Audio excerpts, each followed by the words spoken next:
آج ہم بات کریں ہیں مینوپاز کے حوالے سے. یہ وہ ٹاپک ہے جس پہ لوگ بات کرنے سے کتراتے ہیں, لیکن کیونکہ بھی ہر خاتون کو سے گزرنا, اور اب تو پیری مینوپاز بھی ہے, اور پیری مینوپاز آپ کو ہٹ کرا جلدی. جیسے ماہواری بچیوں کو جو پیوبرٹی ہے وہ بچیوں کو پہلے جو 13, 14 یا 12, 13 میں ہٹ کرتی تھی, اب وہ بچیوں کو 9 سال میں ہٹ کر رہی ہے. سو ہر چیز اب پہلے ہو رہی ہے. تو کیا کیا سمٹمز ہیں, کیونکہ دیکھیں جیسے کہ اس میں ہارمونل چینجز تو بے تحاشا ہیں, بے تحاشا. آپ کو ڈیل بھی اس سے کرنا ہے. کیوں میں چاہتی ہوں کہ مرد حضرات بھی شو دیکھیں تاکہ آپ کو پتا ہو کہ آپ نے ڈیل کیسے کرنا ہے ان خواتین سے جو کہ مینوپاز یا پیری مینوپاز سے گزر رہی ہوں. تو بریک کے بعد ہمیں جناب جوائن کیا ہے ڈاکٹر صوبیہ آفتاب نے بھی, جو کہ کلینکل سائیکالوجسٹ ہے. ہم ان کو بھی شو میں خوش آمدید کہتے ہیں. اور ڈاکٹر صاحب ویسے آپ مجھے یہ بات بتائیں, کیونکہ ابھی ہم یہ بات کر رہے تھے نا کہ ہر چیز جلدی ہمیں ہٹ کر رہی ہے, نفسیاتی طور پر جو ہیں وہ اس کے کیا اثرات ہوتے ہیں, یہ مجھے ضرور بتائیے گا. دیکھیں نفسیاتی طور پہ جو آپ کو ہٹ کر رہا ہے اس کا اپنا سائیکولوجیکل افیکٹ ہے, بٹ جو آپ کا سائیکولوجیکل میک اپ ہے نا اس کا بھی کہیں نہ کہیں کنٹریبیوٹنگ, وہ بھی کنٹریبیوٹ کر رہا ہے. یعنی ہمارا جو لائف سٹائل ہے جس میں ہم آپ کے لیے ایکسرسائز کر لیں, ہمارا اسٹریس لیول ہے, ٹھیک ہے, ہوم انوائرمنٹ ہے, ارلی آپ کی لائف میں جو ٹراماز ہیں, یہ وہ سارے فیکٹرز ہیں جو کہ ہارمونل امبیلنسز کو لیڈ کرتے ہیں.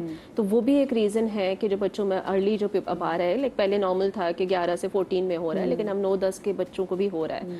تو اس میں ہمیں یہ دیکھنا ہے کہ کٹ کری اس ٹائم پہ بھی وہ ٹائم تھا جب بچوں کو نہیں پتا ہوتا, بچیوں کو نہیں پتا ہوتا کہ یہ چیز آئے گی. اب آج کل کی بچیاں 7-8 سال کی, مطلب جہاں تھوڑے بہت شعور آ جائے بچوں میں, ان کو پتا ہوتا ہے کہ یہ چیز ہونے والی ہے, اس سے پہلے کہ ان کو پیوبرٹی وہ ہٹ کرے, ان کو آلریڈی اس کے بارے میں پتا ہوتا ہے. تو یہ لاٹ آف ایکسپوجر, کیا اس کی وہ is also one of the reason? Lot of exposure ہم ریزن نہیں کہیں گے, بٹ لاٹ آف ایکسپوجر ہم کہیں گے کہ اویئرنیس از گڈ, کہ وہ انہیں پہلے سے پتہ ہے کہ this is going to happen and they are mentally prepared for it نا. تو وہ پھر ان کو اس طرح سے, اور آپ کہنا چاہیے ان کے لیے اسٹریس کریٹ نہیں کرتا ون اٹ ہیپنس. کیونکہ اگر آپ پاس میں بھی دیکھیں گے کہ وین دس پیبرٹل ایج جیسے ہی آتی تھی تو ہماری جو ارد گرد کے لوگ ہوتے تھے وہ انہیں لگتا تھا کہ پتہ نہیں کیا ہو گیا ہے, دس از سم تھنگ ایب نارمل. حالانکہ دس از اے فرسٹ سائن جو کہ بہت ہیلدی سائن ہے کہ there is a positive change which is happening in you. لیکن وہ جو مائنڈ تھی یا دادی دادی ہیں یا ارد گرد کے جو لوگ ہوتے تھے, پھپھی خالہ, تو وہ اس کو پتہ نہیں ایک ہائپ کریٹ کر دیتے تھے کہ پتہ نہیں کیا ہو گیا بچے کو. تو آج کل کے اگر آپ بچوں کو دیکھیں گے جن کو یہ اویئرنیس ہے, دے نو دس از گوئنگ ٹو ہیپن, تو وہ اسٹریس فری ہیں. ہمیں تو لگتا تھا نا کہ پتہ نہیں کیا ہو گیا اور بہت اسٹریس فیل کرتے تھے. اب وہ بچے نارمل اپنا آپ دیکھیں اسکول بھی جا رہے ہیں, باقی چیزیں بھی کر رہے ہوتے ہیں. تو exposure is a good thing کہ آپ کو پتا ہے بیکاز یو آر اویئرڈ. لیکن جو آپ کے گھر کا انوائرمنٹ ہے نا, وہاں پہ جیسے اگر ہم بات کر رہے ہوتے ہیں, جیسے ارلی ٹراماز کی میں بات کر رہی ہوں, تو ٹراماز میں آ جاتا ہے پیرنٹس کے آپس کے جھگڑے ہیں جو بچے پہ سائیکولوجیکلی نیگیٹو افیکٹ کر رہے ہیں. اسکول کا بہت زیادہ اسٹڈیز کا برڈن ہے, بچہ اسکول میں ایڈجسٹ نہیں کر پا رہا ہے, فرینڈس سے آپ کی نہیں بن رہی ہے. یہ وہ سارے اسٹریس فیکٹرز ہیں جو کہ ہارمونل امبیلنس کی طرف لیڈ کر سکتے ہیں, اور وہ کر بھی رہے ہیں. And that could be one of the reason کہ وہ ایک جو ارلی چینجز آ رہی ہیں. پلس ہماری جو ڈائٹ ہے, پہلے بہت ہیلدی ڈائٹ تھی, اب وہ اتنا پیور نہیں رہی ہے نا. ہم نہیں کہہ سکتے کہ پیور. مجھے لگتا ہے ٹریٹمنٹ بھی لوگوں کو یاد رہتی ہے. جیسے آپ جب پیوبرٹی ہٹ کرتے ہیں اور اس کے بعد جب آپ کو ماہواری آتی تو اس ٹائم آپ کو جو آس پاس کے لوگ جس طریقے سے آپ کو بتایا جاتا ہے وہ بڑا میٹر کرتا ہے. جیسے آپ سے ڈیل کیا جاتا ہے, وہ بچے عمر بھر میں, ایک خاتون جن کی عمر کوئی 70 سال تھی, میں ان کا ایک ویلاگ دیکھ رہی تھی, اور وہ کہہ رہی تھی کہ جب ان کو پہلی بار جب ان کو ماہواری ہوئی تھی تو کہتی کہ میری نانی نے اور میری ماں نے مجھے بہت مارا تھا. اور وہ اتنا کہتی وہ ایج جس میں بچی کو کمفرٹ کرنے کی ضرورت ہوتی ہے کہ آپ اسے بچی سے اس کو سمجھائیں بچی کو, اور انہوں نے میری نانی میری ماں نے مجھے مارا, مجھے گالیاں دی.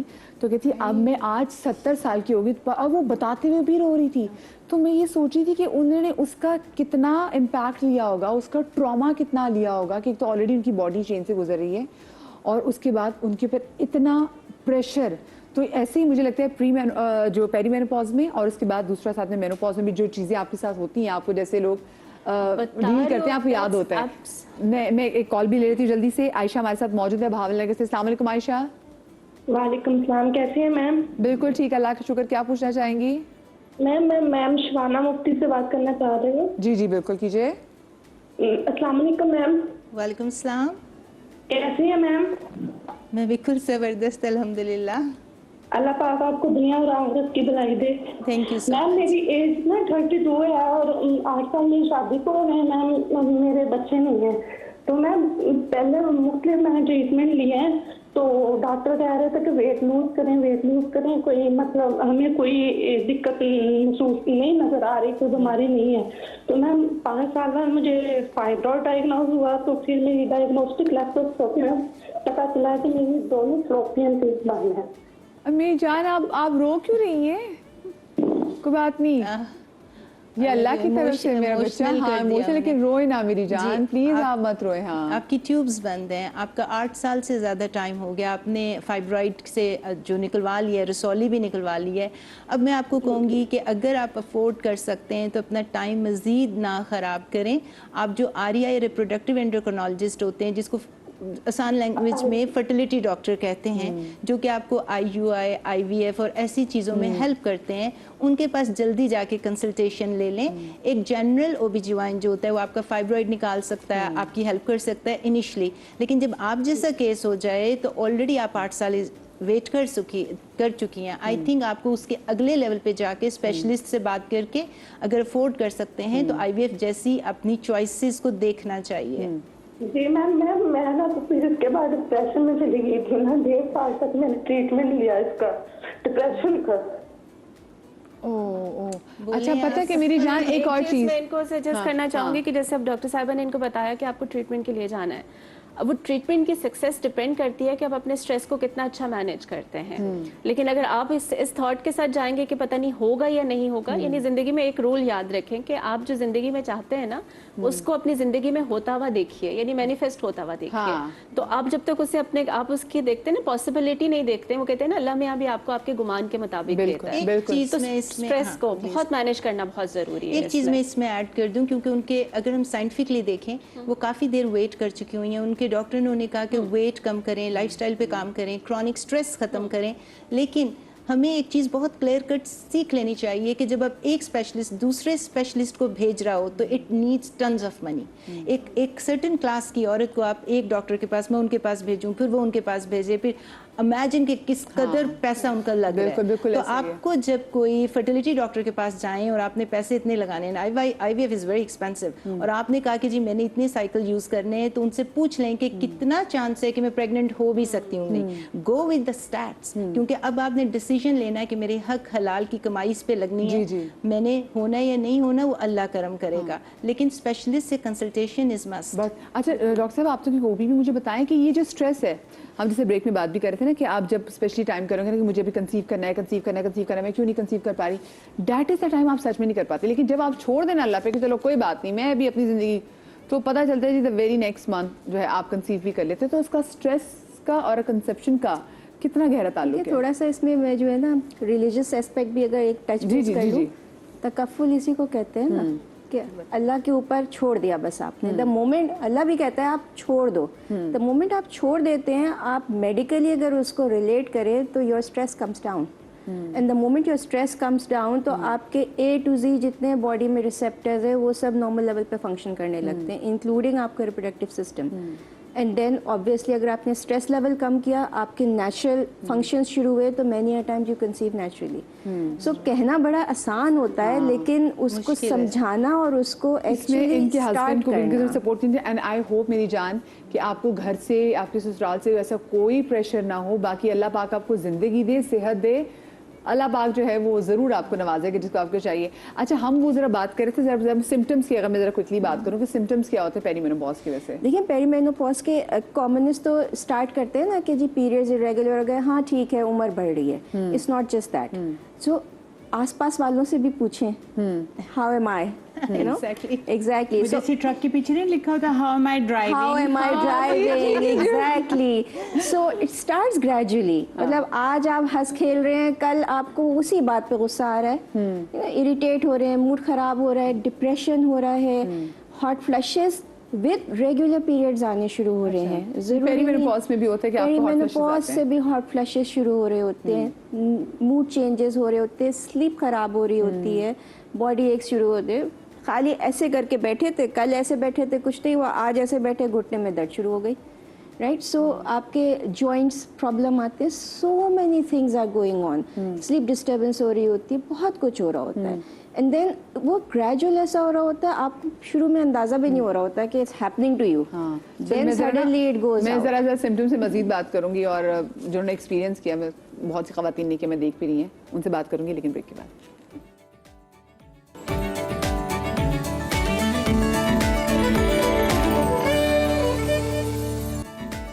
Welcome back after the break. Menopause के सिस्टम्स और पेरी मेनोपॉज के सिस्टम्स के वाले से हम बात कर रहे थे, और एक और चीज़ हम ब्रेक में डिस्कस कर रहे थे कि जी ख़वातीन पे एक वैसे भी हाउस होल्ड में बहुत ज़्यादा रिस्पॉन्सिबिलिटी आती है. घर में उसने पैसे कहाँ रखे हैं से लेके उसके मियाँ की शू पॉलिश कहाँ पड़ी हुई है, और उसके बाद हज़ारबंद दाना कहाँ पड़ा हुआ है, किचन में हर चीज़ कहाँ पड़ी है, इलेक्ट्रिक टेप कहाँ पड़ी हुई है, एग्जैक्टली एक एक चीज घर की, तो उसी से बार बार सवाल पूछे जाते हैं. और अब सोचें इतना आपके अंदर हार्मोन्स का तूफान हो, उस पे हर कोई घर का बंदा आके आप ही से सवाल पूछ रहा हो. मैं कहती हूँ तो हार्मोन का तूफान ना भी हो, लेकिन हर बंदा अगर आप ही से पूछ रहा है, आप पे स्ट्रेस हो, तो इंसान चिढ़ेगा ही ना. और अगर ऐसी कोई आपके साथ फिजिकल और मेंटल कंडीशन चल रही हो, तो उसमें आपको कितनी चीज़ जो है वो तंग करेगी, आपसे उलझन का शिकार होंगे. तो आपने बोला कि जैसे एकदम से ये पेरी मेनोपॉज में कि उसमें भी है कि एक दिन आपको जॉइंट्स में पेन नहीं, और अगले दिन वैसे बैठूंगी तो मैं कहूँगी मेरी टांग सो गई है, ये मेरे घुटने में दर्द शुरू हो गई है, और मूड स्विंग्स है. आप मुझे बताएं कि you have gone through it, so क्या चीज़ ने आपको हेल्प किया कि आप उससे निकलें? सबसे पहले तो पेरीमेनोपॉजल फेज में आई स्पोक टू माई मोमानी. वो बड़ी बहुत मज़े की बंदी है. She is more like friend to me than मोमानी. तो मैंने कहा ये ऐसे ऐसे मसले चल रहे हैं ना, मैं क्या करूँ. अच्छा, लेकिन मुझे बताएं ऐसा क्या हुआ कि आपको लगा कि मुझे ये बात करनी चाहिए? आप क्या किस चीज़ से गुजर रही थी, ये भी बताएं. मतलब पीरियड्स इरेगुलर हो रहे थे, और मुझे बस सिर्फ इतना ही पता था. वैसे तो खैर इन अ वे इग्नोरेंस इज ब्लिस. एक ज़माना था जब हमारी मदर्स ग्रैंड मदर्स इससे गुजरी, तब बात ही नहीं होती थी. लेकिन मैंने कभी अपनी अम्मी को उस तरह चिड़चिड़ा वो वाली चीज़ें, और बाद रोना भी आता है. हाँ, और एक और पता है जो चीज़ मैं प्रोग्राम पे आने से पहले भी सोच रही थी कि कुछ लोग होते हैं जब वो सोचते हैं ना, अच्छा इसके साथ ये सिम्टम होते हैं, तो रिमेंबर एक कहानी पढ़ते होते थे सिलेबस में, man who was a hospital. हाँ, मैन हु वाज हॉस्पिटल. तो वो जो सिम्टम देगा, हाँ ये मुझे भी हो रहा है, ये भी हो रहा है, ये भी हो रहा है, तो वो चेकलिस्ट आपके दिमाग में. तो प्लीज़ ऐसा नहीं है. मुझे सबसे पहले जो मेरी मोमानी ने बहुत प्यारी बात की थी, उन्होंने कहा देखो ये कुदरती अमल है, अल्लाह ताला ने ये नेचर रखी है, ये फेज़ हर किसी पे आना ही आना है, ठीक है. इसको जितना पॉजिटिवली, जितना कंफर्टेबली लोगी ना अपने पे, इसको बिल्कुल सर पे सवार नहीं करना, तो ये तुम्हें कुछ नहीं कहेगा. आप यकीन करिए, मैंने ऐसे गिरा लगा के नहीं अपनी ज़िंदगी के साथ बांध ली, अल्हम्दुलिल्लाह. कभी लगता है कि टेम्परेचर ज़रा ज़्यादा एसी या हवा के नीचे बैठ जाऊँ, बस कोई हॉट फ्लैशेस नहीं, कुछ ऐसा नहीं. और हर बॉडी का रिएक्शन डिफरेंट होता है. ज़रूरी नहीं कि हर किसी को, मुझे सारे ही सिम्टम्स हो रहे हैं. I went through depression, I went through bad patches, यही वाले, स्किन ड्राई होनी शुरू हो गई थी, फ्रोजन शोल्डर हो गया, प्लांटर फाशियाइटिस हो गया, ये सारी चीज़ें normal. But I never took it कि सारी ज़िंदगी के लिए हो गया. आई सेड मैं इसको ठीक करूँगी. सो पॉजिटिव मेंटल एटीट्यूड बहुत इंपॉर्टेंट है. सेकेंडली जो मैं अपने आप को करती हूँ ब्रेन फॉग को अवॉइड करने के लिए, I give my self new challenges. मैंने कई दफ़ा यूट्यूब से देख के क्रोशे करना सीखा है, जो मुझे कभी नहीं आता था. यूट्यूब से I learn how to bake biscuits and cakes. अभी रिसेंट मेरा पैशन ये है, डू समथिंग न्यू जो आपने नहीं किया हो. आपका ब्रेन अलर्ट होता है, आपको एक डोपामिन मिलती है कि oh wow I can do this as well, मैं तो ये भी कर सकती हूँ. कुछ नया सीखें. मेरे फ़ोन पे डुलिंगो ऐप है, मैं स्पेनिश सीख रही हूँ. That's my one journey. उसके सेवरल रीजंस हैं, लेकिन एक ये है कि ब्रेन जिम ज़रूरी है. अपने दिमाग को चैलेंजेस दें. हम ये बात क्यों नहीं करते ब्रेन जिम की? इट्स वेरी इंपॉर्टेंट, बहुत ज़रूरी है. क्योंकि सारे टाइम हर औरत छोड़े लैंग्वेज सीखे ना सीखे, लेकिन ये प्रोग्राम देखने वाले सारे लोग, खासतौर पे ख़वातीन और लड़कियाँ, जितनी ब्रेन जिम हाउसवाइफ या वर्किंग वुमन कर रही होती है, बंदे नहीं कर सकते. एक इलेक्ट्रिशियन आ जाए ना तो उनके हाथ पांव फूल जाते हैं. अच्छा वो क्या पड़ा, तार है हमारे घर में कहीं पड़ी हुई, और मैं कहती हूँ हाँ वो जो आप सबके, और मुझे बच्चे कह रहे होते हैं यार मामा get rid of the trash, फेंक क्यों नहीं देती हैं आप. मैंने कहा जब तुम लोगों के पास फला चीज़ चाहिए होती है ना, फिर मेरे पास भागे आते हो. डू वी हैव कोई स्पेयर तार पड़ी हुई हमारे पास? मेरी हाँ वो लॉन्ड्री रूम में जाके देखो, फला ड्रॉर खोलो. तो ऐसे होता है. औरत तो अल्लाह ताला ने एक बहुत ज़बरदस्त जेंडर बनाई है. हमें सिर्फ अपने पे यकीन होना चाहिए, नंबर वन, और दूसरा हिम्मत नहीं हारे. हम बहुत अल्लाह ताला की बेहतरीन मखलूक हैं. बेशक बेशक बेशक. तभी तो अल्लाह पाक ने देखिए आपको وہ معجزہ دیا کہ آپ ایک اور زندگی کو اس دنیا میں لے کر آ سکتے ہیں. سچ اے بیوٹیفل پروسیس. اور میں خود جب ماں بنی تو میں اپنے آپ کو دیکھتی ہوں, میں کہتی اللہ میں تیرا شکر ہے کہ تو نے مجھے ایک پہلی بات اس قابل سمجھا, اور تو نے میری باڈی کو اتنا خوبصورت بنایا ہوا ہے کہ میں کیا کرنے جا رہی ہوں. وہ بڑا پیارا ایک فیز ہوتا ہے. میں چاہتی ہوں کہ اللہ پاک جتنی بھی ہمیں خواتین دیکھنی ہیں جن کی جو پرابلم, ہماری بہن کی کال آئی تھی پہلے, تو اللہ پاک آپ کو بھی خوشی سے نوازے.